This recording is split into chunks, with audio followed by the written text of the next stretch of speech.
She's a poorly gal, and unfortunately I've driven through some water. A deep amount of water that probably went to the top of that disc. The car was literally floating, and water was very quickly going through this intake and into my engine. So today we're going to diagnose what is hopefully not wrong, or what is wrong with the engine. Is the engine okay? Did I mess the engine up? Are we going to have to swap it? Let's find out.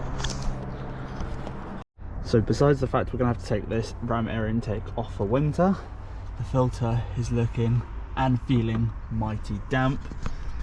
And I'm just going to check if anything looks crazy out of the ordinary, if there's anything loose, if anything looks that there's presence of water inside. Because at the minute, the car's running on about 2 cylinders. However, I'm not seeing anything crazy out of the ordinary. So when we tried to start the car, it's running, as I said, about 1 to 2 cylinders, and that's how it drove from round the corner to here. So first, I'm going to take the ignition leads out and see if we've got water down the spark plug holes. And I also might actually check the oil for white. If there's white in the oil, that's not good. So this is going to be our first tell of how everything's looking. To be fair, looking very dark, but dark isn't necessarily bad.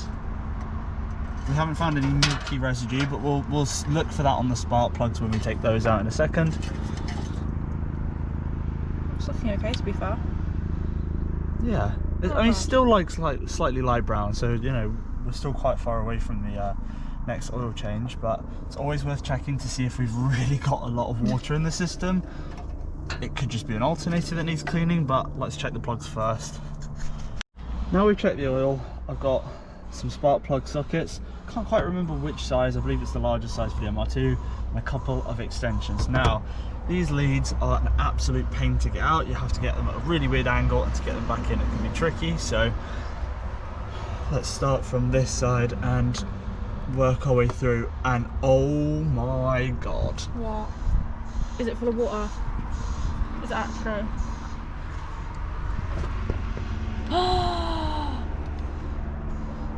Oh no. Oh no. Okay, do the second one. I missed it because I got small hands. Oh god. Oh no. MR2. Oh my god. Oofed. What a shit, babe. That is really not something good. Something tells me the water's not meant to be in there. Okay. Let's hope the engine hasn't been hydrolocked. So, as we thought, it is like a mini pool in there, in all 4 of them, so it's not ideal, to be fair. So we're gonna soak it up with a microfiber. This is not fun. This is not ideal right now. Especially when it gets to winter. Imagine that gets cold and ices up. Oh my god, up. imagine if it froze. Yeah, exactly. Okay, let's see if this works.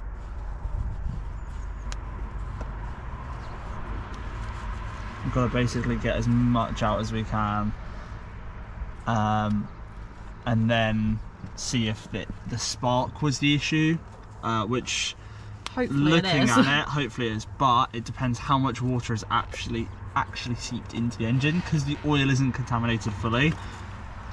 It's hopeful. Oh, there's still so much. That is drenched. Okay, let's get some more microfibers. So this one again, I don't know if you can see, I'll see if I can put my torch on, is underwater. That one is soaked up quite a bit. Now we've had the microfiber in it. That one isn't too bad actually. This one, yeah, and I'm dreading to take that one out. So just getting a screwdriver just to poke as far down as we can to hope we get better connection for the spark plugs, and then I guess we just reconnect and try and crank again. Now the alternator is probably going to be quite weak, I imagine, and covered in gunk as well, so we'll have a look at that in a moment too. So we're going to take cylinder, what, 4 and 1. 1 has a excessive amount of oil in there, so we're going to just check the O-rings because it could be that.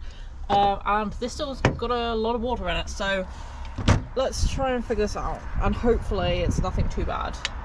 Well, yeah, let's take those off. let's put those there. Right, let's start the car, see what happens. Fingers crossed.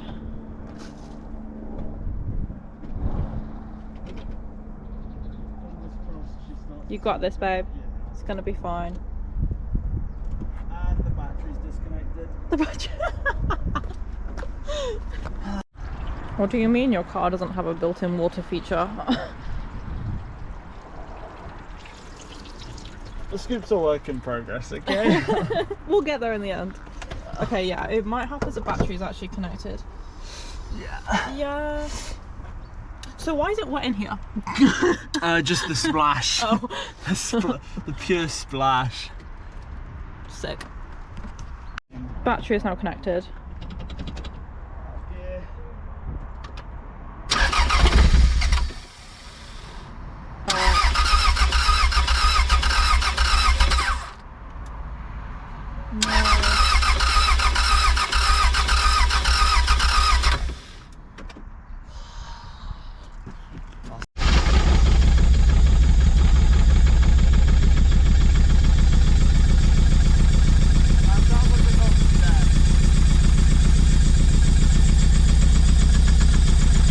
Okay, so this is spark plug 4. So the reason for the darkness is the aftermarket exhaust, of course. Always represent the NGKs. I'm just going to give them, I think, probably all the spark plugs are clean. Yeah. The CR on this one doesn't seem too bad. As I said, carbon buildup is expected. I don't have any brake cleaner, otherwise this is the best time to spray these tips with brake clean just to give it a better consistency on spark. But to be honest, I mean, it doesn't look that bad. No, and the tip's still fine, there's no major erosion, so just gonna clean the port quickly. Yeah. So at first, putting them back in, just gonna do them by hand until it feels like it's getting a little solid. Some people will torque these down, some people will torque anything down. You don't need to. So I'm just gonna wait till they start to bite fully. Second one. Oh no. And then just finishing off with a bit of ratchet tightening while Lex scratches my boot. It wasn't me. And not over tightening, just till they're tight enough. That looks like it's in there fine now. So I think, should we do this with all of them? Yeah, I would. And then figure out what to do with number 1 over here. Yeah. Yup. So this one's dripping with oil, and we've got a little bit of a whiteness on the tip, again running lean, but that's fine, we know that. Yeah, a little bit caked in oil, again not a good sign, so definitely gonna have to replace the valve cover gasket, I believe. Although this spark plug was in, or it wasn't in as tight as it should be, and it looks like the spark plug gapping is still correct as well. But when we take these out of the car properly, we'll show you to see how they held up over the year. So now we're going to take this one out and see how it fares. This one was in nice and tight. Ooh, the gunge in there. Yeah, though. that one had quite a lot in there. This is dripping. quite a lot of water in this one. Yeah, we need to soak that back up. Let's have a look. Wow, there's a lot of gunk in there. Not in the actual, like... No, that one's actually alright, to be fair. Not in the actual tip of the spark plug, again running a little lean. But you can see wow, look at the top in of the the spark lead plug. here, it has gunk in it. Oof. Yeah, it's got like a... Is that oil? No, it's not oil more, is it? Duh. This is just water. Just water. Well, actually, yes, oil as well. Do you think? Yeah, definitely some oil in there. Okay, well, you've got some serious problems. So, we're going to add to the list, we need some HT leads and a new top gasket. Yeah. Yeah.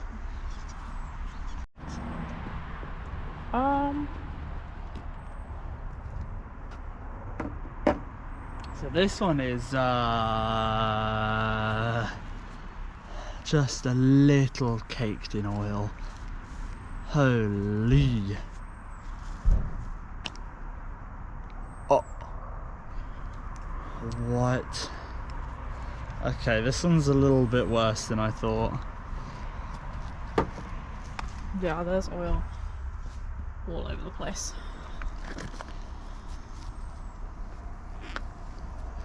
Which again is going to give some uneven spark there, which is not what we want. Now let's have a look at the actual hole, shall we? Can you pass the screwdriver that's over there? Which one? The longer one.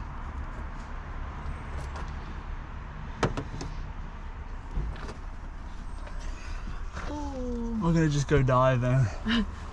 See what we find. Not that bad actually. Yeah, you could probably get a little more, but here's what it is. Yeah. Now we're going to smell a lovely smell of burning oil on the engine, which is going to be great when we start this thing up. So now we've cleaned all the spark plugs, Chris is going to start the car again, and hopefully it's running a little bit healthier.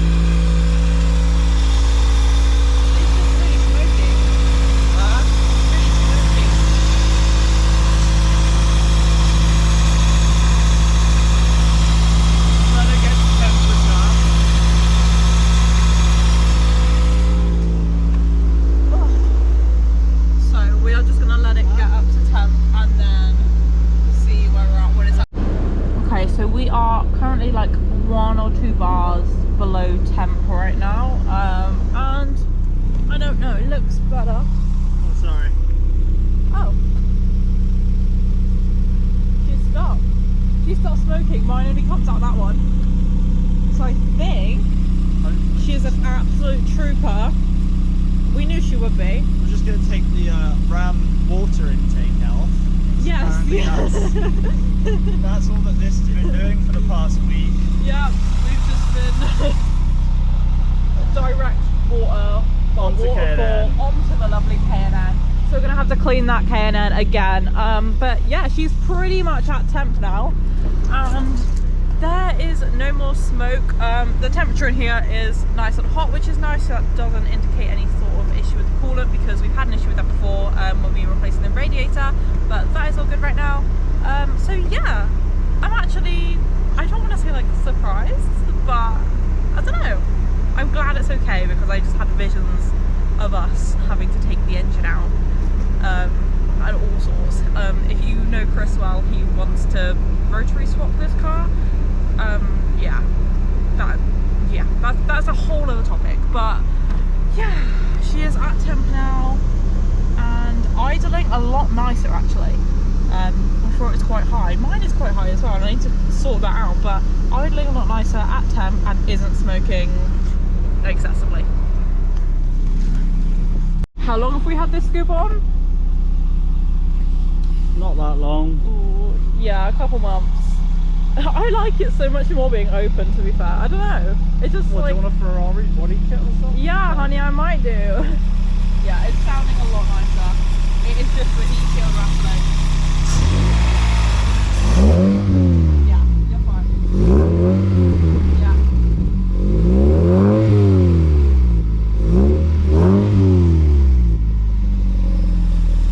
Sounds a bit deeper. She does.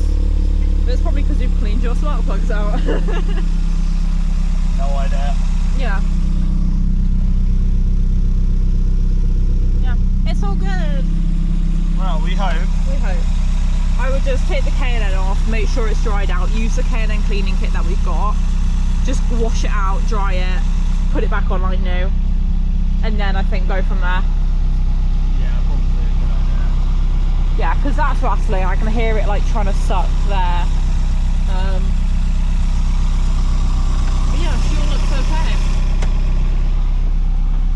Are you struggling now? Yeah, this bit's just annoying. Back in. So it is all looking good. We've just revved the car and seems to be all okay. Just smelled a little bit funny, but you know, it is what it is. No engine lights on, which is good. And yeah, we're just gonna let the K&N dry out, do its thing, and hopefully it'll be better in the morning. Now Chris is just having a battle with the battery leads. Because for a while they weren't actually attached properly, were they? No. And then for MOT we were like, you know what, we should probably attach them. So yeah, please don't forget to do that. And we're going to take it on a little test drive to go get some more MR2 parts, actually from the owner of my MR2. So yeah. So for now, the engine's running fine. However, we'll take you along for the test ride later when we hopefully go to pick up a new sump gasket for this thing. Because I'm not planning to swap it just yet. Well, considering it's alive. And she's made it. She seems to be driving fine on the beer trip. And yeah, the next thing we would have checked was the alternator, but it seems to be okay. Happy with that. That's good.